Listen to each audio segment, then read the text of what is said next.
Good morning, students. We were discussing the democratic experience of various South Asian countries. Today, we will discuss monarchy and democracy in Nepal. Nepal was a Hindu kingdom in the past but later changed into a constitutional monarchy for many years. The political parties and common people of Nepal have wanted a more open and responsive system of government.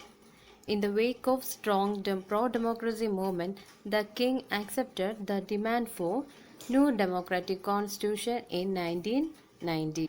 In 1990s, there was a conflict among the Democrats, Maoists, and monarchist forces. During this period, the Maoists of Nepal were successful in spreading their influence in many parts of Nepal.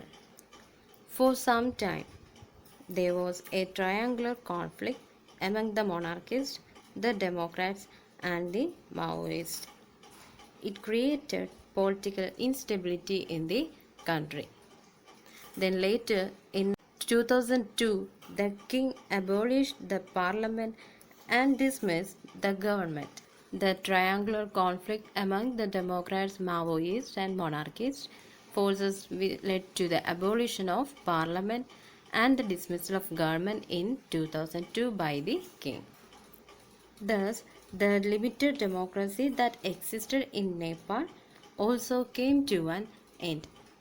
Again, in 2006, after a pro-democratic movement, the king was forced to restore the House of Representatives.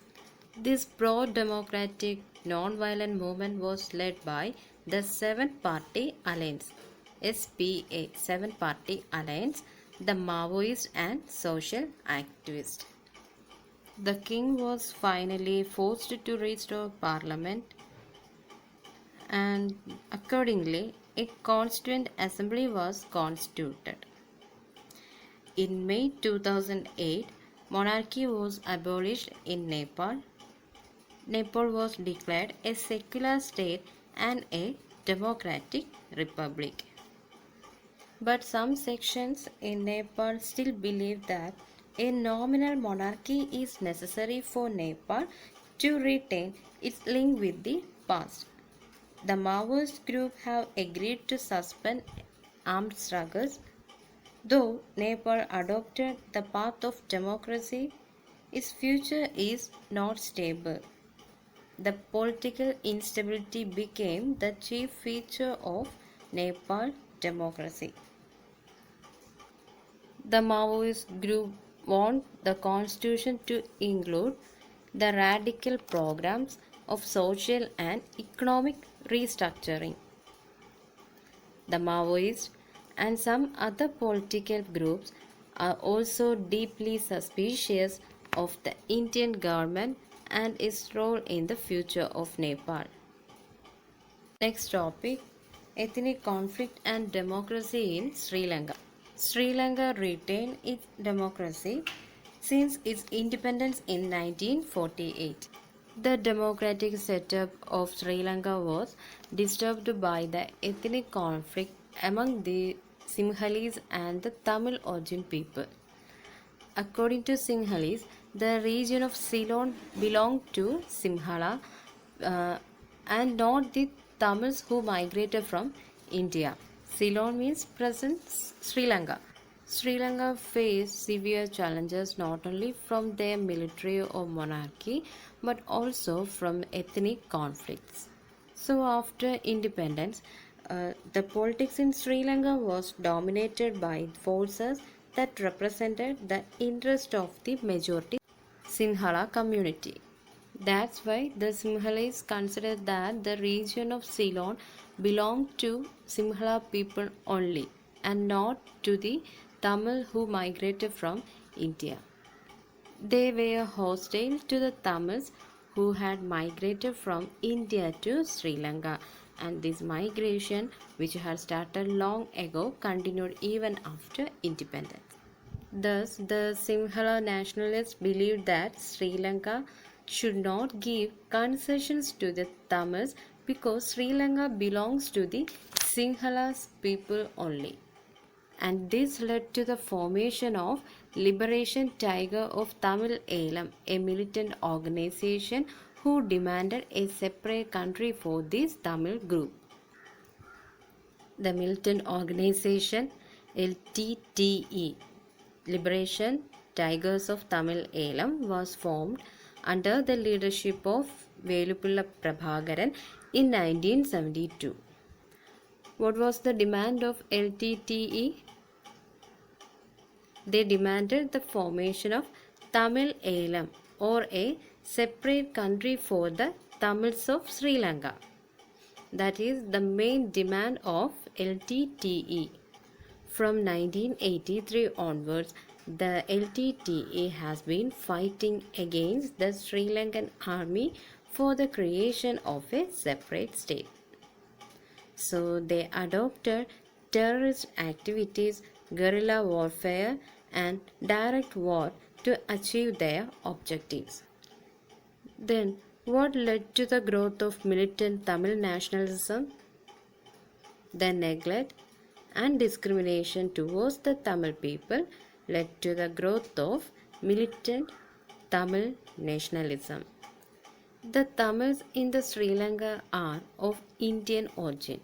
So, the Tamil people in India began to pressurize the Indian government to protect the interests of the Tamil people in Sri Lanka.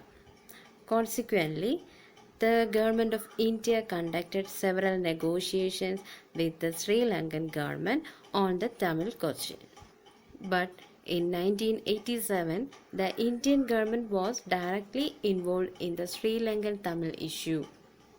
Eventually, a fighting took place between Indian army and the LTTE. The Sri Lankans did not like the presence of Indian army in their country. The Sri Lankan people saw that it was an attempt of India to interfere in the internal affairs of their country. I told you India government conducted several negotiations with Sri Lankan government, and in 1987 the Indian government signed a treaty with Sri Lanka and sent troops to stabilize the relations with the Sri Lankan government and the Tamils. It was known as Indian Peacekeeping Force, IPKF, Indian Peacekeeping Force. The treaty was signed between Rajiv Gandhi and Jayawardena. In 1989, Indian Peacekeeping Force was called back from Sri Lanka without attaining its objective. With the aim of resolving the problems of Tamil in Sri Lanka, Indian government directly involved in the Sri Lankan Tamil issue.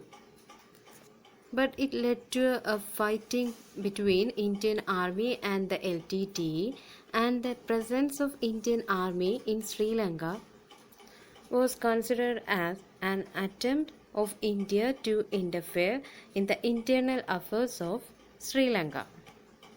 So as a revenge for this, they brutally assassinated our Prime Minister Rajiv Gandhi. Thus, in 1989, the Indian Peacekeeping Force was called back from Sri Lanka without attaining its objective or without resolving the Tamil issue. The Sri Lankan crisis continued to be violent. Meanwhile, an attempt was made by the Scandinavian countries. Scandinavian countries means the Norway and Iceland, and they tried to find a solution to the Sri Lankan problem, but it was not successful. Then in 2009, the Sri Lankan government intensified its fight against LTT and seized the controlled by them. The LTT chief Velupulla Prabhakaran and his family members were shot dead, and thousands of Tamils were either killed or displaced in this encounter. In 2009, LTTE admitted their defeat. These were the internal situation or the internal crisis of Sri Lanka. But the racial conflicts in Sri Lanka did not adversely affect its economic growth because the country attained considerable economic growth and high levels of human development. For example, Sri Lanka is one of the developing countries which successfully controlled the rate of population growth. And also, it is the first country in South Asia to liberalize the economy, and it has recorded the highest per capita GDP for many years. Moreover, it has maintained a democratic political system. Now you understood the establishment of democracy in various countries. Further, we will discuss in the next class. Thank you.